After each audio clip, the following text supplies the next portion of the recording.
Josué capítulo 24, verso 14 dice, ahora pues, teme a Jehová y servirle con integridad y en verdad.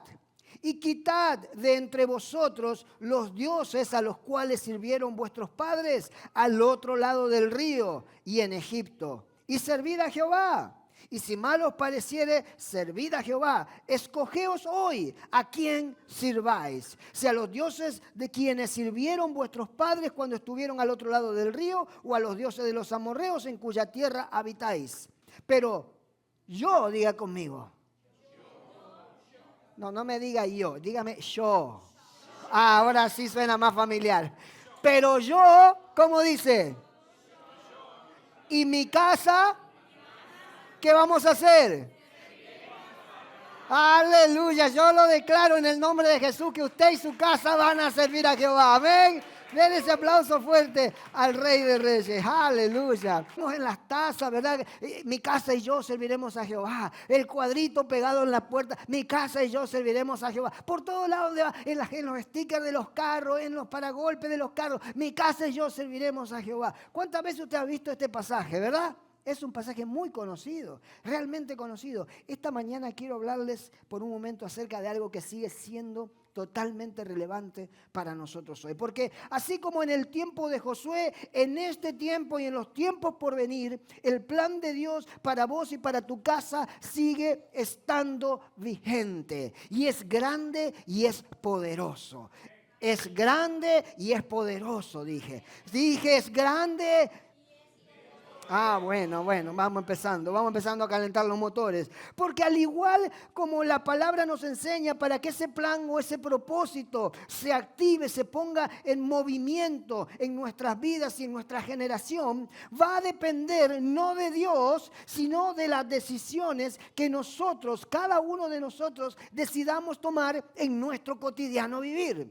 La taza, el cuadro, no alcanza. De las decisiones que nosotros tomemos en nuestro cotidiano vivir. Y el propósito de este mensaje es reubicarnos, es centrarnos en la importancia que esta palabra o que las Sagradas Escrituras consideran el primer ministerio para cada uno de nosotros. Sí, el primer ministerio, el más importante, el cual todos por igual necesitamos cultivar cada día y es realmente, si realmente queremos servir al Señor de todo corazón y no solamente de palabras vacías que se vuelan cuando salimos de la iglesia el domingo. ¿Me sigue? Me estoy refiriendo a tu casa, a tu familia, a tu descendencia. Y yo sé que cuando hablamos de la casa de alguien más, está todo bien. Pero cuando hablamos de tu casa o de mi casa, muchos no queremos escuchar hablar de nuestra casa, ¿verdad? Me estoy refiriendo a ese ministerio fundamental, primordial en la Escritura, que es tu casa, que es mi casa, mi descendencia, tu descendencia. Y creo que hoy estamos viviendo en tiempos realmente peligrosísimos, iglesia. Peligrosísimos porque nuestra sociedad está en caída libre, sumergiéndose cada vez más en la perdición y el alejamiento del Dios verdadero. Y en su caída no solo está arrastrando a nuestros hijos, a nuestras generaciones, sino que además también un sinnúmero de cristianos están siendo engañados hoy en este tiempo y abandonan su fe para vivir desenfrenadamente en el libertinaje que este mundo nos ofrece, en los deseos y en los placeres de la era en la que estamos viviendo. Y déjeme ser bien claro con ustedes, iglesia, en este día, la escuela pública no está interesada en enseñarle a tus hijos acerca de Dios. La calle no le va a enseñar a tus hijos acerca de Dios. 1 hora de servicio los domingos no es suficiente para decir que tu casa está cerca de Dios. Somos nosotros los padres, las madres, los encargados de edificar nuestros hogares en los principios y en los fundamentos de la palabra de Dios hoy en este día. Somos nosotros los padres, las madres, los encargados de traer la presencia del Espíritu Santo a nuestras casas para que realmente primero seamos transformados nosotros. Sí, nosotros mismos seamos transformados para que así podamos convertirnos en ejemplos de vida que más tarde nuestros hijos deseen, anhelen seguir. Yo sé que este no va a ser un mensaje de muchos amén, pero vengo preparado, no se preocupe. Porque es que esta generación que estamos viviendo, en esta generación que usted a mí nos ha tocado vivir, los chicos vienen más despiertos que nunca. Los chicos vienen más informados que nunca. Los jóvenes tienen más información que nunca. Y con una vida cristiana dominguera va a ser muy difícil que ellos aprendan a conocer al Dios de poder. Con una relación fría y seca con Cristo va a ser muy difícil que ellos entiendan quién es el creador del universo, quién es el que salva, quién es el que hace milagros.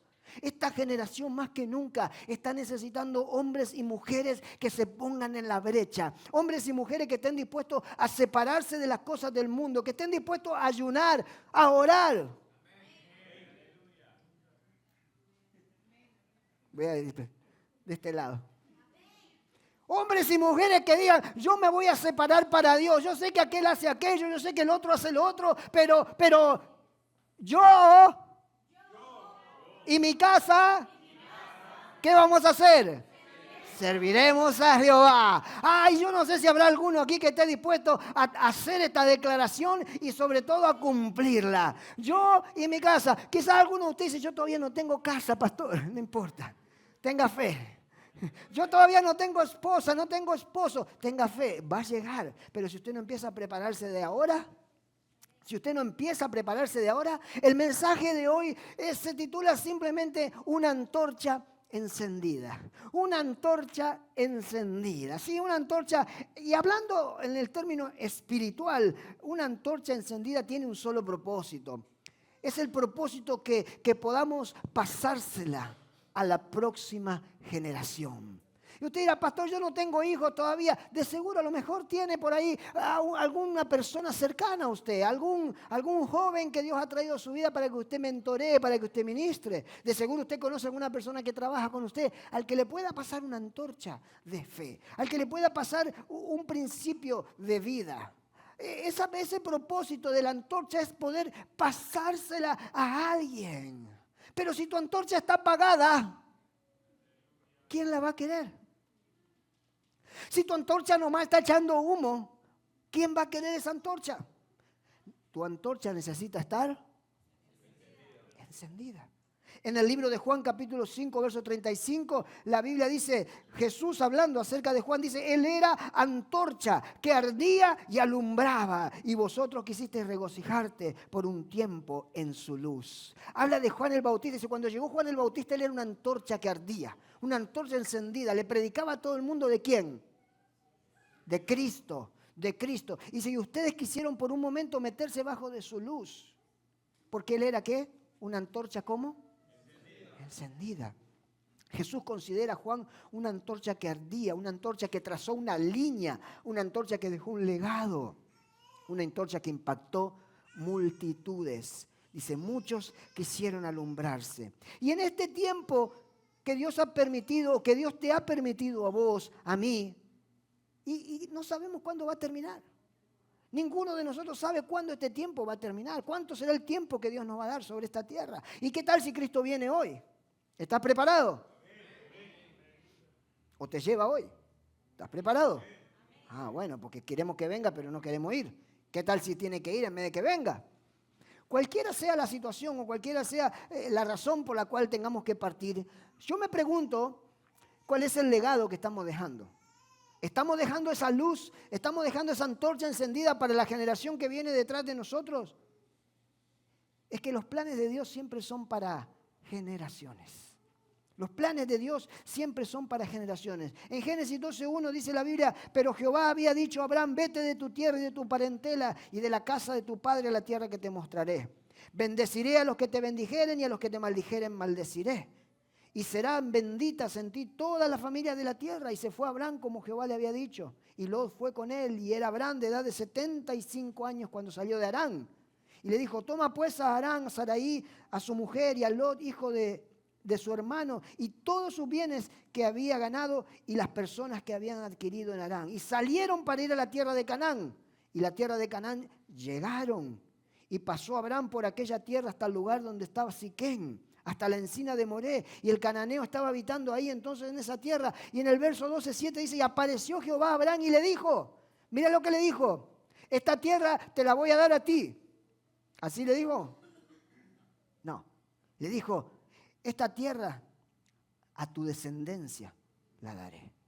No a ti, a tu descendencia la daré. Y edificó Abraham allí un altar. Me gusta porque Dios le dice, te voy a dar esta tierra, esta promesa es para tu descendencia. No es solo para vos, es para tu descendencia. Porque todas las cosas que Dios hace de nuestra vida tienen un futuro, tienen una mirada más lejos de lo que nosotros podemos ver. Y es el alcanzar nuestra descendencia, nuestra generación que viene detrás de nosotros. Porque cuando nosotros pasemos de aquí, Dios necesita una generación que venga detrás de nosotros, que componga, que sea parte del ejército del reino de los cielos. Amén. Y si usted y yo andamos medio flojo, imagínense lo que va a pasar con la generación que viene. Es por eso que nosotros somos los que tenemos que alumbrar en este tiempo. Nosotros somos esa antorcha encendida. Dice que le apareció y le dijo, esta tierra te la daré, a tu descendencia se la daré. No solo a ti, claro, se le va a dar a él, pero el propósito era a su descendencia. Y me gusta porque dice, y edificó allí un altar a Jehová. Dice, quien le había aparecido. Y luego pasó de allí al monte del oriente, a Betel, y plantó sus tiendas en Betel, al occidente, de Ai al oriente, y edificó allí un altar, otra vez. Y a medida que iba entrando en la tierra que Dios le había dado, Abraham edificaba un altar, y dice, invocó el nombre de Jehová. Dice, partió de ahí y edificó otro altar. Edificó altar sobre cada promesa. A medida que Abraham iba llegando y conquistando promesas que Dios le iba dando, él iba edificando un altar y invocaba a Jehová en ese lugar donde él había llegado, donde el Señor había movido su favor y su poder para que él estuviera ahí. Edificaba un altar y, ¿sabes? Un altar requiere sacrificio. De eso se compone un altar, de sacrificio. Cada una de las promesas que Dios habló requieren sacrificio. ¿Por qué requieren sacrificio? Porque no son solo para ti, no son solo para tu vida, no son solo para el presente, sino que son para tus generaciones, son para tus hijos. Y de manera para que tus hijos puedan lograr alcanzar esas promesas que Dios tiene para ellos, tú necesitas sacrificarte.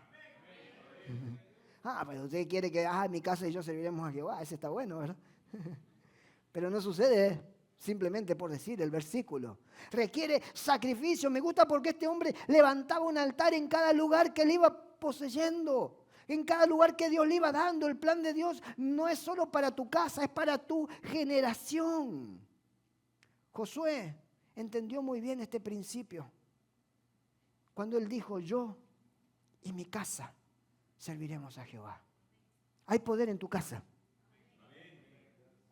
Hay poder en tu casa, iglesia. Claro que sí, hay poder en tu casa. Hay poder en tu casa cuando la casa está unida, cuando el poder del Espíritu se mueve en una casa. Ahí hay poder, ahí hay una antorcha encendida. Y el diablo sabe que ahí en esa casa, esa antorcha encendida va a pasar a la próxima generación. Así que no solo está asustado por ti, está asustado por lo que viene. Sabe que va a haber una generación que le va a dar dolor de cabeza. No serás tú solamente, sino que serán tus hijos, los hijos de tus hijos que servirán a Jehová. Ay, Dios mío. Eso, yo no sé. El diablo sabe que le van a hacer la vida imposible por generaciones. Por eso él intenta muchas veces detener, pero me gusta porque Abraham dice que él edificaba un altar. Un altar. Y esto es realmente poderoso, edificar un altar. Abraham, donde quiera que llegaba, edificaba un altar, juntaba a la familia. Recordaba que esa promesa que habían obtenido había sido por el favor y la misericordia de Dios. En otras palabras, mientras yo no sé si Abraham le decía a sus hijos, yo no sé si Abraham le comentaba a todo el mundo, pero yo estoy seguro que todos lo veían a él cuando llegaba a un lugar edificando un altar. Y usted y yo ya hemos leído mucho de altares, hemos leído la palabra, conocemos de altares, pero imagínense la gente que iba con Abraham. Ellos nunca escucharon la Biblia, nunca leyeron, nadie les dijo acerca de ningún altar. Y de repente llegaban a un lugar y aquí estaba este loco trayendo unas cuantas piedras, encendiendo fuego, sacrificando una víctima. La gente se habrá preguntado, ¿y este qué hace? ¿Por qué hace esto? ¿Por qué edifica un altar? Y sabe, creo que él estaba honrando las promesas de Dios para su vida. Estaba diciéndole: Dios, todo lo que tú hablaste sobre mi casa, yo lo recibo. Todo lo que tú has hecho sobre mi vida, yo lo recibo. Y no solo eso, lo que viene para más adelante, lo que prometiste para mi casa, lo que prometiste para mis hijos. Este altar es una señal de lo que Dios va a hacer en tu vida. Un altar. Y muchos de nosotros muchas veces esperamos que Dios haga todas las cosas por nosotros. Oramos, clamamos, pero estamos muy poco dispuestos a poner sacrificio de nuestra parte. A poner sacrificio de nuestra parte. Mi casa y yo, dice, serviremos a Jehová. ¿Así dice? Yo y mi casa. Me gusta porque Javín está atento. Gloria a Dios. No dice mi casa y yo. Yo escuché muchas veces: mi casa y yo serviremos a Jehová. Claro, primero mi casa y después yo. No, no es así. Es yo. Es yo. Ahora sí. Y mi casa serviremos a Jehová. O sea que deja de mirar al que vive contigo y empezá a servir a Jehová. Yo me acuerdo cuando hace mucho tiempo atrás, cuando yo andaba bien perdido, pero bien perdido, no perdidito, bien perdido, cuando yo todavía no conocía a Cristo. Yo siempre recuerdo que una amiga de mi esposa le habló de Jesús y ella empezó a ir a la iglesia y conoció de Jesús y me decía: vamos a la iglesia. Y yo decía: no, yo a la iglesia, ¿para qué voy a ir? A esa iglesia nunca voy a ir. ¿Y sabe qué? Terminé yendo a esa iglesia y terminé recibiendo a Cristo en mi corazón. Pero ¿sabe qué fue lo que cambió, lo que impactó? Fue que ella decidió decir: yo y mi casa serviremos a Jehová. Un día este cabezón va a llegar a Cristo. Yo me imagino que ella pensaba. Un día va a entender que tiene que llegar a Cristo, ¿verdad? Y gloria a Dios que el Señor le escuchó sus oraciones y llegué a Cristo, ¿verdad? Pero es que porque cada uno de nosotros necesita decir: yo y mi casa. Muchos de ustedes están en su casa, pero ahí como antorcha Dios lo ha puesto en su casa, pero la antorcha está echando humo nomás. Muchos que tienen olor a cristiano de tanto estar en la iglesia, pero alumbran poco. No me haga empezar. ¿Cómo está tu casa? ¿Está encendida con Cristo? Ponga atención, debido a que estamos fallando en la casa, en honrar a Dios, en hacer lo que Él manda en los hogares, como consecuencia la iglesia de Cristo está perdiendo su poder. Es que esto no es broma, iglesia. Y si fallamos en la casa, la iglesia va a estar debilitada. Si perdemos el orden en la casa, sufre la iglesia de Jesucristo. Porque es una consecuencia. Perdemos el poder de testificar a otras personas para que vengan a Cristo. Si hay división, si hay frialdad espiritual en tu casa, se va a reflejar en la iglesia. Esta no se la esperaba, pero es así. Somos llamados a ser antorchas que alumbran, antorchas encendidas, pero el fuego tiene que comenzar ¿a dónde?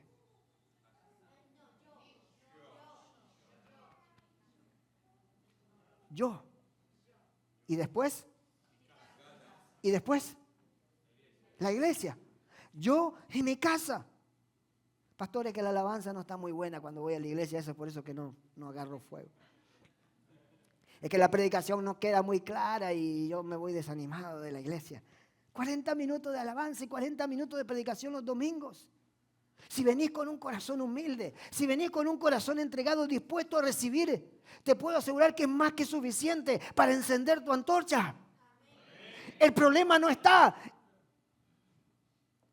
en encender tu antorcha, el problema está en que tú eres el responsable. Yo soy el responsable de mantener la antorcha encendida el lunes, el martes, el miércoles, el jueves. Y para cuando llega el miércoles, usted ya no tiene ni mecha en la antorcha. Ya se olvidó de lo que predicó el pastor. Hay poder en tu casa. No dije en la iglesia, dije en tu casa. En tu casa hay poder, en tu casa, en la casa de cada uno de ustedes.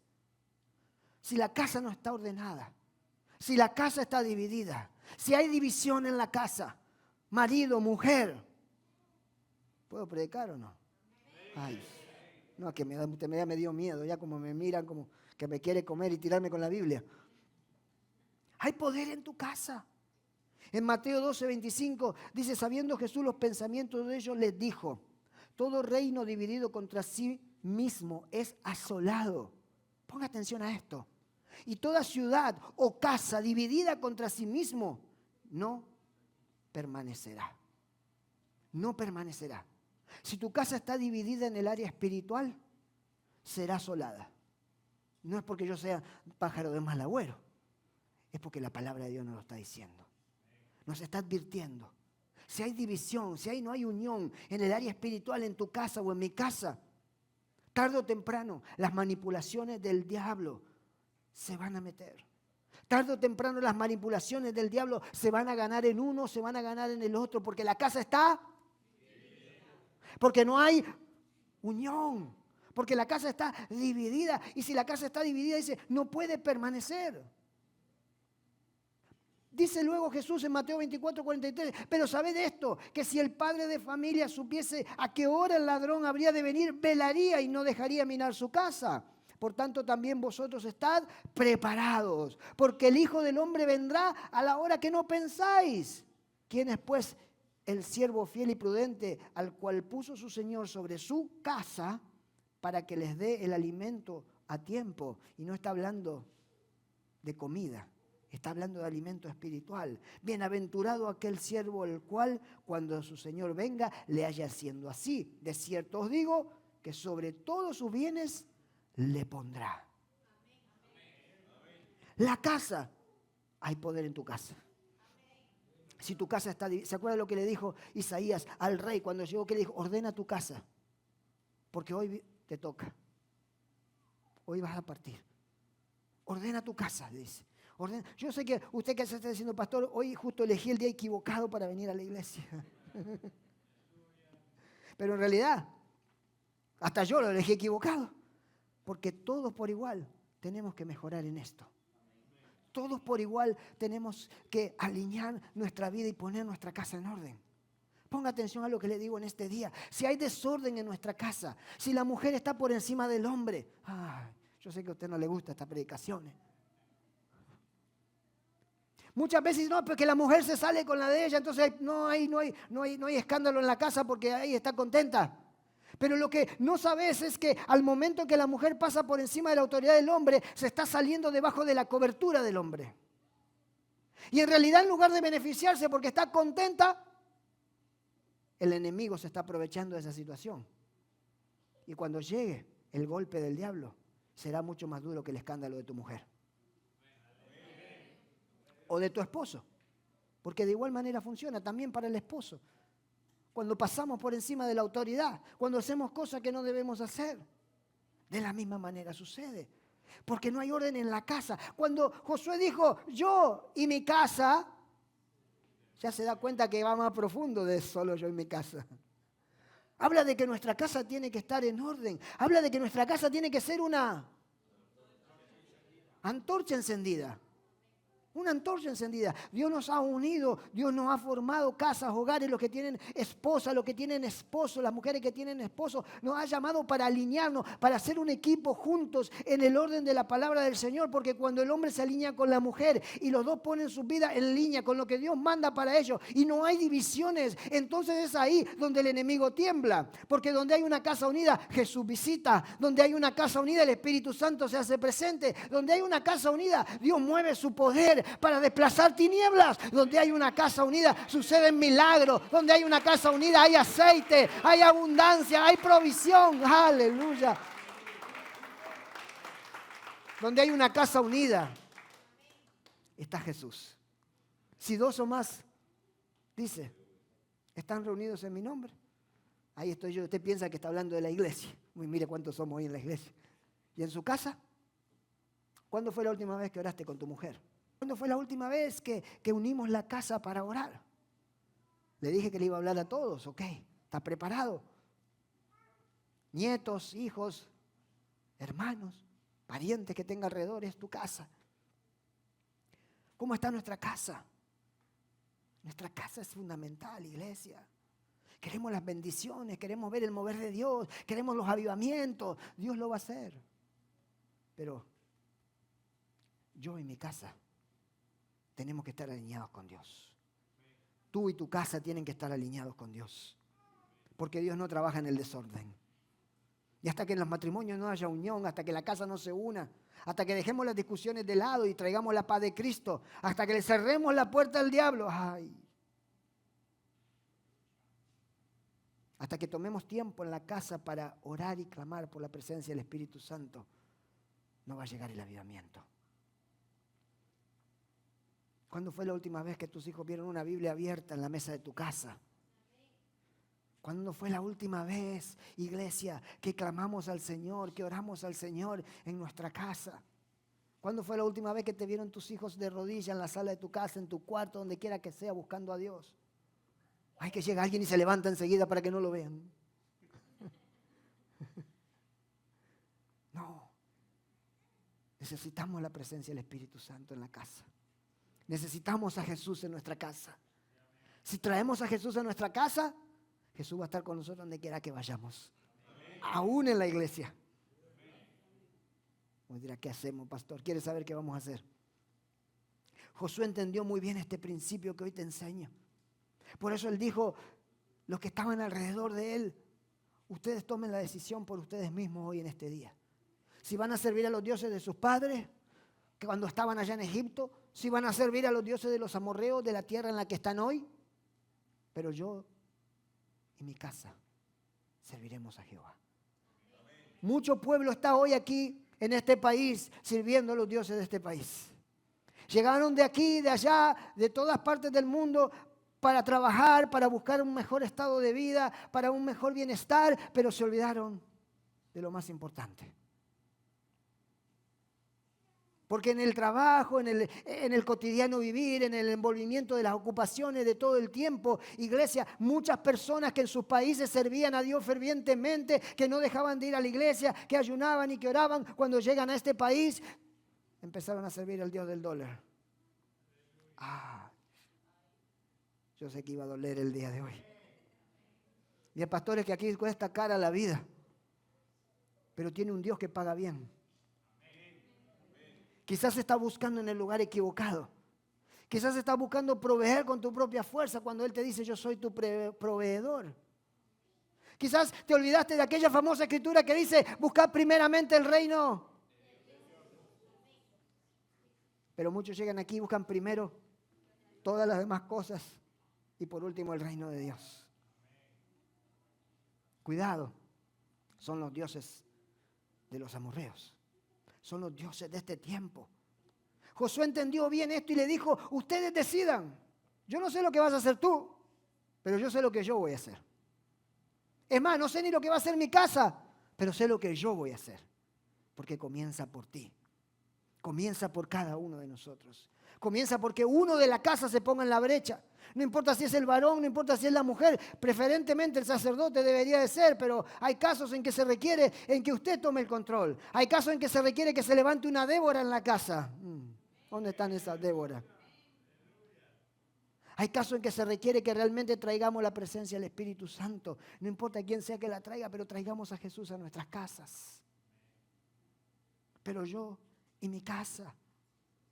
Hay una historia que me gusta mucho en el libro de Lucas, que usted ya escuchó un sinnúmero de veces, pero quizás nunca vio esta faceta de la historia. En Lucas capítulo 8, verso 40, dice, cuando volvió Jesús, le recibió la multitud con gozo porque todos le esperaban. Entonces vino uno llamado Jairo, que era principal de la sinagoga, y postrándose a los pies de Jesús le rogaba que entrase en su casa, porque tenía una hija única, como de 12 años, que se estaba muriendo. Y mientras iba la multitud le oprimía. Pero una mujer que padecía de flujo de sangre desde hacía 12 años y que había gastado todo en médicos, todo cuanto tenía y por ninguna forma había podido ser curada, se le acercó por detrás y tocó el borde del manto de Jesús. Y al instante se detuvo el flujo de su sangre. Entonces Jesús le dijo, ¿quién es el que me ha tocado? Y rogándole, todos le decían, Pedro le dijo a Jesús, aquí hay un montón de gente, dice, te aprietan, te oprimen, dice, y preguntas quién te ha tocado. Pero Jesús le dijo, alguien me ha tocado porque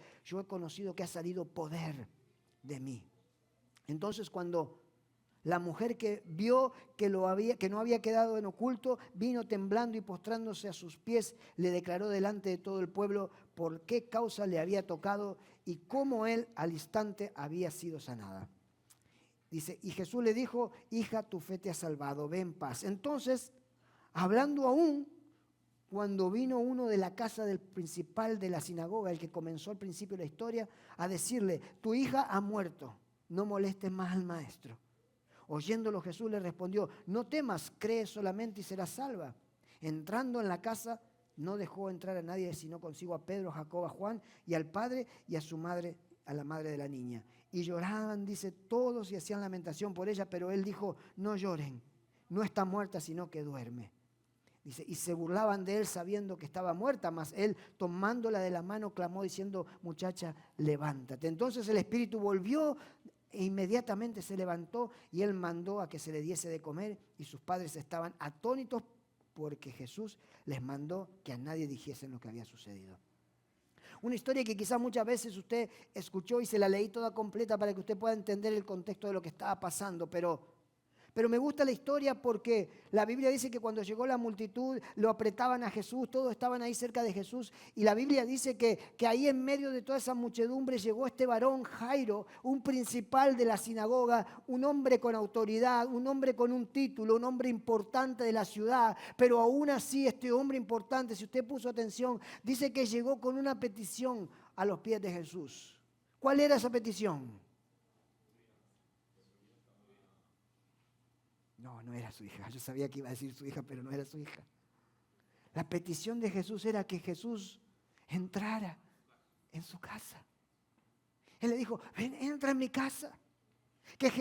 Él quería que Jesús entrara en su casa porque él sabía que si Jesús entraba en su casa, era cuestión de tiempo para que el milagro sucediera. Muchas veces queremos que Jesús haga milagros de afuera, de lejos, pero no queremos dejarle que entre en nuestra casa, porque nuestra casa está desordenada, porque nuestra casa no está alineada. Entonces, Señor, haz milagro, y cuando el Señor quiere venir a tu casa a hacer milagro, ni se puede entrar. Pero me gusta porque este varón fue corriendo a Jesús y se postró, se tiró. Este no era cualquier hombre, este era un hombre de autoridad. Imagínense la mayoría de la gente del pueblo cuando vio que este hombre de autoridad llegó y se tiró a los pies de Jesús, lo que habrá pensado. Mas sin embargo a él no le importó nada. No le importó quién era, lo que tenía, el estatus que tenía, sino que él llegó y se postró a los pies de Jesús y le dijo, yo necesito que entres en mi casa. Todo lo que necesito es que entres en mi casa. Y creo que nos enseña a nosotros en este tiempo algo que es tan simple y que muchas veces dejamos pasar por alto. Necesitamos hacer lo mismo que él. Necesitamos humillarnos en nuestro corazón y buscar a Jesús para que entre en nuestra casa. Dejemos de pedirle milagros al Señor, dejemos de pedirle grandes oraciones, que haga esto, que haga aquello, que haga lo otro. ¿Por qué no le pedimos a Jesús que entre en nuestra casa? Que entre en nuestra casa, porque cuando Jesús está en nuestra casa, entonces es ahí cuando empiezan a suceder las cosas sobrenaturales. Es ahí cuando todo comienza a ordenarse, es cuando todo empieza a fluir. Hoy tenemos un sinnúmero de personas que tienen años de ser cristianos, pero sus casas están divididas. Cristianos que por años se sientan en la iglesia y todo el mundo los ve y dicen, ay, esos son cristianos de toda la vida, pero su casa está dividida. Sus casas están divididas. Y cuando digo divididas me refiero a divididas espiritualmente. Y quizás viven debajo del mismo techo, pero espiritualmente no hay unión. Y si no hay unión espiritualmente, no hay poder del Espíritu Santo. Tenemos que dejar de fingir a ser el cristiano perfecto en la iglesia y empezar por ordenar la casa. ¿Cuántos dicen amén? Yo digo amén. Necesitamos humillarnos delante de la presencia de Jesús como hizo Jairo y decirle, maestro, ven, entra en mi casa. Ven, entra en este desastre que tengo en mi matrimonio. Ven, entra en este desastre que tengo en mi casa con mis hijos o lo que sea que tenga que esté pasando en tu casa. O en esta frialdad espiritual que hay en mi casa, donde no hay fuego del Espíritu, donde no se ora, donde nunca se saca el aceite para ungir la puerta. Me gusta la historia porque Jairo fue con una petición especial y tenía a su hija enferma, tenía a su hija a punto de morir, pero él fue primero a pedirle a Jesús que él viniera a su casa, que él viniera a su casa. La razón era simplemente porque él tenía algo que estaba muriendo. Él tenía algo que en su casa estaba muriendo, iglesia. No dejes que las cosas mueran. Invita a Jesús a tu casa.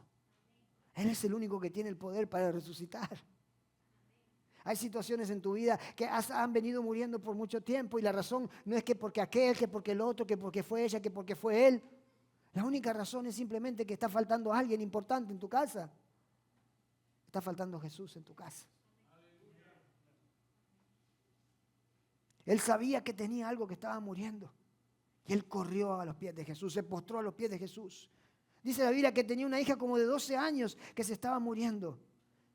Y yo sé que usted dirá, pastores, que no es fácil porque cuando uno está pasando por situaciones que uno son tan íntimas en la casa, especialmente en el hogar, en el matrimonio, en lo más íntimo, dice uno, ¿cómo es que uno no se quiere humillar, uno no quiere ir, uno más quiere que se lo solucione el problema y ya con eso?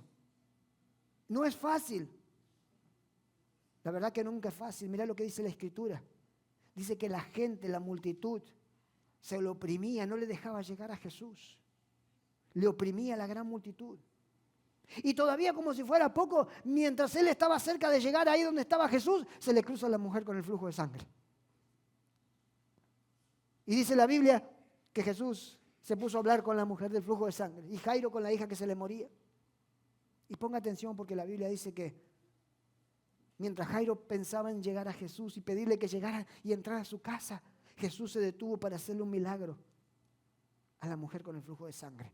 Ahí delante de los propios ojos de Jairo. Yo me imagino lo que habrá pensado Jairo. Muchas veces Jesús hace milagros alrededor de nosotros y cuando Jairo vio el milagro de la mujer del flujo de sangre, yo me imagino que él habrá dicho, bueno, quizás también puede sanar a mi hija. Quizás también puede solucionar el problema que hay en mi casa. Quizás él también puede resucitar lo que se está muriendo en mi casa. O quizás habrá dicho, apúrate maestro porque ya se me queda sin tiempo. Mi hija está muriendo. Quizás él estaba pensando solo en su problema, como muchas veces nosotros estamos. Y muchas veces los milagros que Dios muestra a nuestro alrededor son simplemente para avivar nuestra fe, para que estemos preparados para recibir lo que Él va a hacer en nuestra vida. Así que pues, si por ahí se te cruza alguna con el flujo de sangre o alguno que viene y se interpone en tu milagro, no te desesperes, gózate, alégrate por el milagro de alguien más. Dale gloria a Dios si ves que alguien está sanando Dios. Si ves que el matrimonio de alguien está siendo restaurado, dale gloria a Dios. Si ves que los hijos de alguien están viniendo a Cristo, dale gloria a Dios. Porque Dios está probando tu fe, está avivando tu corazón. Porque en un momento tu casa será restaurada. En un momento Dios va a mover su mano en tu favor. En un momento Dios va a hacer algo tan grande y poderoso en tu vida. Y tú vas a decir, esa fe está lista, preparada para recibir lo que vos vas a hacer en mi vida. Yo levanto un altar como Abraham y recibo esa promesa en el nombre de Jesús. Ay, alguien dice amén. Pero te voy a dar una clave más y te dejo tranquilo, te lo prometo. ¿A dónde estaba la madre de la niña? ¿A dónde estaba la esposa de Jairo? ¿Puso atención? ¿A dónde estaba? Casi como que no la nombra mucho la historia, ¿verdad? Pero sin embargo sí la nombra. Dice que ella estaba ahí, al lado de su esposo. Ella estaba ahí en el mismo sentir. Estoy más que seguro que es más, fue ella la que lo mandó a buscar a Jesús. Ay, ¿cuántos están casados? Aleluya. De seguro fue ella. ¿No escuchaste de Jesús? Vaya a buscarlo. Despierte. Aleluya. Dice la Biblia en el 56, y sus padres, papá y mamá, sus padres estaban atónitos, pero Jesús les mandó que a nadie dijesen lo que había sucedido. Mira lo que pasó. Dice que sus padres, su madre y su padre, los dos, papá y mamá, estaban unidos en el mismo sentir cuando Jesús llegó a la casa y dice que los dos estaban ¿cómo? ¿Se dio cuenta? Atónitos, sorprendidos. Estaban fuera de sí mismos, no entendían lo que había sucedido, no podían creer cómo la niña que estaba muriendo en su casa con solo la presencia de Jesús llegando a su hogar, había resucitado. Usted no me entendió. Lo que estoy tratando de decirte esta mañana es que quizás muchos están esperando milagros, muchas cosas están por suceder, pero lo único que necesitamos es a Jesús en nuestra casa. Y decimos, será imposible, no creo que Jesús pueda hacer esto. Quizás la madre de Jairo pensó eso, quizás el padre pensó eso. No, déjame decirte algo, ellos nunca pensaron eso. Ellos tenían fe, fueron a buscar a Jesús, se humillaron ante él, lo trajeron a su casa, dejaron que el maestro llegara a su casa y cuando el maestro llegó a su casa, dice la Biblia que ellos quedaron atónitos por lo que Jesús había hecho cuando entró a su casa. Hoy te vine a decir, cuando Cristo llegue a tu casa, te vas a quedar sorprendido, te vas a quedar atónito por las cosas que va a hacer. ¡Ay! Alguien tiene que decir amén. ¿Cuántos están esperando cosas grandes? Te lo puedo decir por experiencia. Si te contara mi testimonio, no nos vamos más. Le gusta el chisme. Aleluya. No se lo voy a contar. No tenemos tiempo. No quiere decir que no tenga que seguir haciendo cosas, porque dice la palabra que aquel que comenzó la buena obra en vosotros, la perfeccionará hasta el día de Jesucristo. Pero doy gracias a Dios que un día Jesús llegó a mi casa. Doy gracias a Dios que hoy puedo estar como estaba Jairo y su esposa, atónitos de lo que Cristo ha hecho en mi vida y en mi casa. Pero aún más, atónito de lo que sé que todavía va a ser. Porque las promesas de Dios no son solo para el presente. Las promesas de Dios no son solo para mí en este tiempo, para mi esposa. Son para mis hijos. Son para los hijos de mis hijos. Entonces, lo que usted quizás no entiende es que cuando usted nos ve aquí cada domingo con mi esposa, domingo tras domingo, semana tras semana, mes tras mes, año tras año, lo que usted quizás no entiende es que esto es un altar para nosotros. Esto es un lugar donde decimos las promesas de Dios son en sí, amén, y en Él, amén, y se van a cumplir toda nuestra vida. Por eso no podemos dejar de venir a adorar, por eso no podemos dejar de venir a su casa, por eso no podemos dejar de venir a levantar la mano cada domingo y a decirles a ustedes que Cristo es real, que Cristo cambia, que Cristo sana, que Cristo restaura. Alabe a Cristo y dele su gloria y su familia y Él va a hacer cosas grandes en usted. ¡Ay, aleluya!